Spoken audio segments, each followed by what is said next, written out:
The next one on Kipper's list was quicker calculations of pot odds and hand odds, which, the hand odds, we went over this in a few shows now, which the 4-2 rule is a very quick way to figure out your hand odds on that. And to go over the 4-2 rule again real quick, let's say you flop an open-ended straight. So you have 6, 7, 8, 9, for example. So a 10 or a 5 would make you a straight.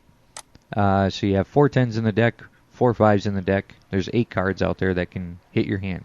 The 4-2 rule is from the flop, if you stay to see the next 2 cards, then you can take the 8 outs that you have and multiply that by 4, which would be 32, which would be approximately 32% of the time you will make that straight. If you stay. If you stay through both cards. Once the turn card comes, obviously you only have one more card to come, so you cut that in half. So that's where the 2 comes into play. So now you have 8 outs times 2 would be 16% chance of making that straight on the river. So it's just a really quick, easy way, and it's usually within 1 or 2%. So it's really close on that. So that's a quick, easy way to figure out the percentages on that. And this is another thing going into the patience. If you have a hard time just sitting there and folding and you're not really paying much attention to the game, maybe you can practice this while you're playing, Say 2 hearts come out on the board, you can quickly go, I got there's 9 more hearts. If I had 4 hearts to a flush here, you can go, I would need one of those 9 hearts. 9 times 4 is 36. I got about a 36% chance of making the flush. And you can keep those things going up, or maybe you give yourself other quizzes, like you flop 2 pair from there. What's your chances of making a full house? And these types of things that just help keep your mind active in the game, which is going to help you also with your focus and those types of things. Now with the same thing there, his other part of that was the pot odds, and relating those to the percentage of the time that you're going to win that hand. So if the blinds are 10 and 20 and you limped in and it's you and the big blind in the hand, and so there'd be $50 in the pot if the blinds were 10 and 20. Flop comes out and you have an open-ended straight draw, so you have a 32% chance of winning. The big blind comes out and bets 150 at the $50 pot. Now you can see that your pot odds are this. You got 150 that he bet plus 200 or plus 50 that's already in the pot, so there's 200 total that you are potentially able to win from this. It's going to cost you 150 to call. You can see that you're barely over 1-to-1 odds on your money. So if you are 32% chance to win, you're more or less 2-to-1 underdog in the hand. So you would need better than 2-to-1 odds in order to make that a good call.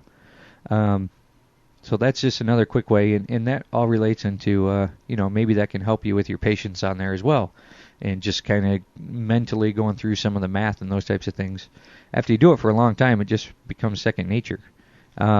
Especially with online, it's even a little easier because they always tell you how much is in the pot, and you can see how much they're betting.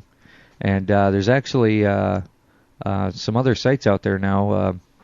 I'll give this little tidbit of information. I was kind of saving this one, but there's a site called PokerWise.com.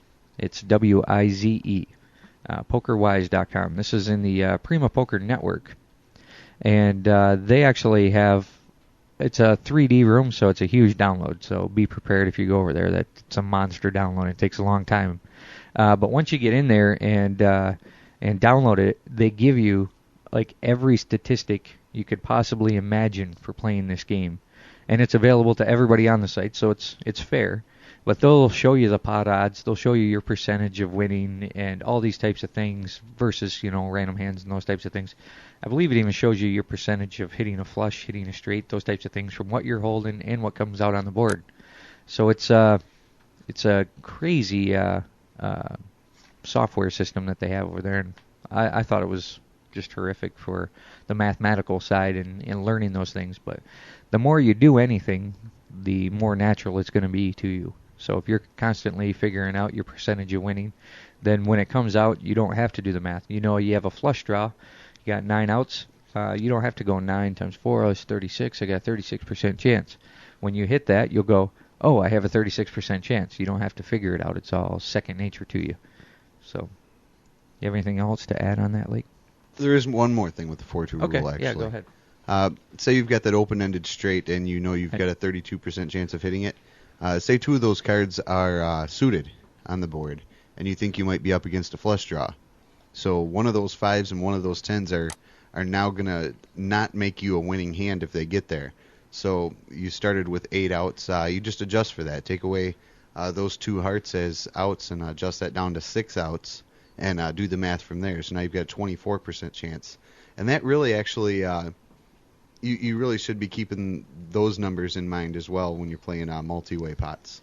Yeah, I knew as soon as you started saying, I knew that's where you were going with that. But same goes with if you're on a flush draw, you want to take away the non-paired card. You know, if it's 8 of clubs and a 7 and a 4 of hearts, you want to take away the 8 of hearts as a possible out if you put somebody on a set, because that would give them a full house. So correct. You know, and at the same time, if you've got the ace king of hearts and you just put them on a pair, you can add the overcards in there as well. So, that goes into more on figuring your outs other than the actual pot odds and stuff like that. But you got to keep all those things in mind and don't fudge the numbers. Don't say, well, I'm getting my money in, 20%, when don't stretch it, I guess. If you're going to play by the numbers and use the excuse that you're calling because of pot odds, make sure you're actually in the positive, because if not, you're making a bad call on the pot odds, and you're doing just the opposite of what you're claiming to do. You're not doing close to what you're doing. You're doing the complete opposite. So learn the numbers and kind of stick to them. That doesn't mean don't play the hand, but don't fool yourself into thinking you have to call because of pot odds.